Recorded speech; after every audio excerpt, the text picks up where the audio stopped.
Hey everyone, welcome back to Wixfix. I hope you're having a fantastic day. For today's video, we're going to be starting a brand new series here on the channel called EditorX Simplified. And basically the point of this series is to take the very complex system that is EditorX and help simplify it in a way that is easy to understand.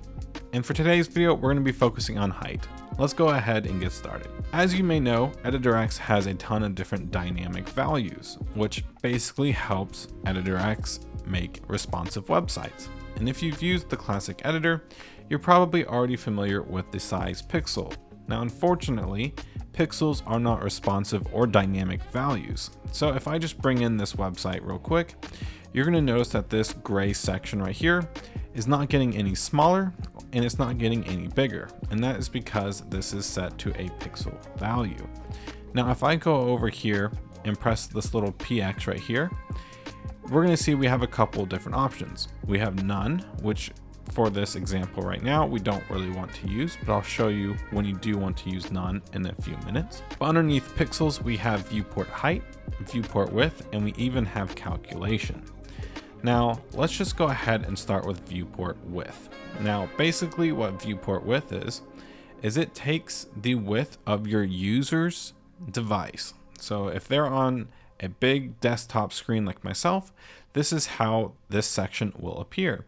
However, let's say they're on a laptop, something like this, then this is how the section will appear. You're going to notice that the section gets smaller the smaller the screen size is.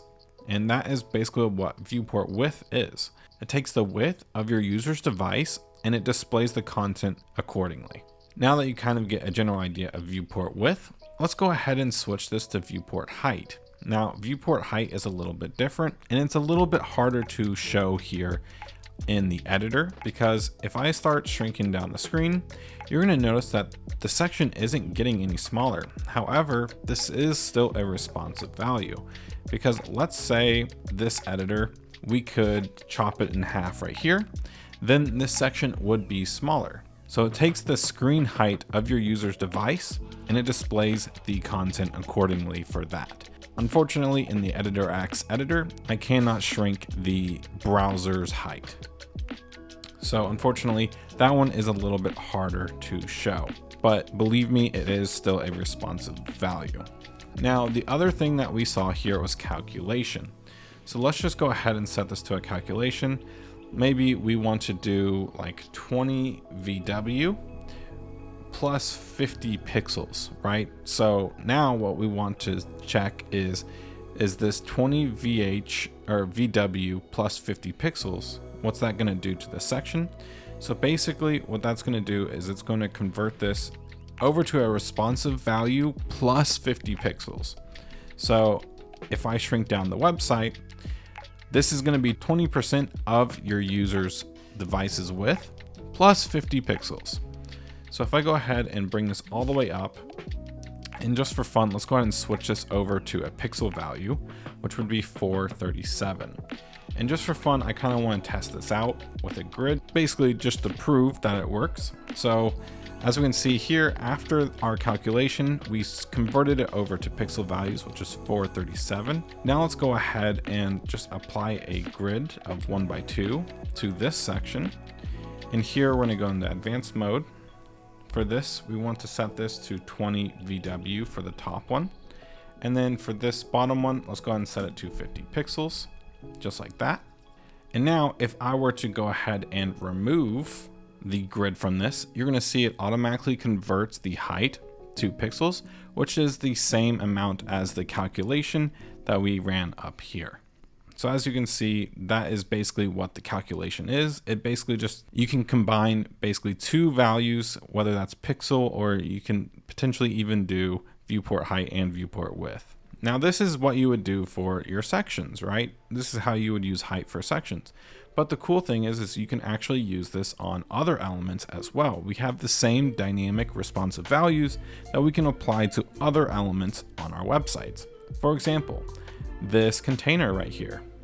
If we go ahead and look at the height, we're going to see it's set to 280 pixels. But let's just say we want to set it to 30 VW.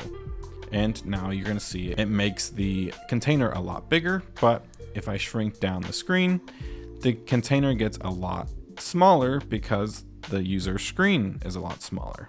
So it is still making it very dynamic. Now, what we can do, let's just go ahead and for fun, set this to 20 VW. And if I go ahead and start shrinking down the screen, you're going to notice that the section is not getting any smaller. And sometimes you want that to happen, or for most times, I guess in Editor X websites, you want your sections to be responsive based on the content inside of it.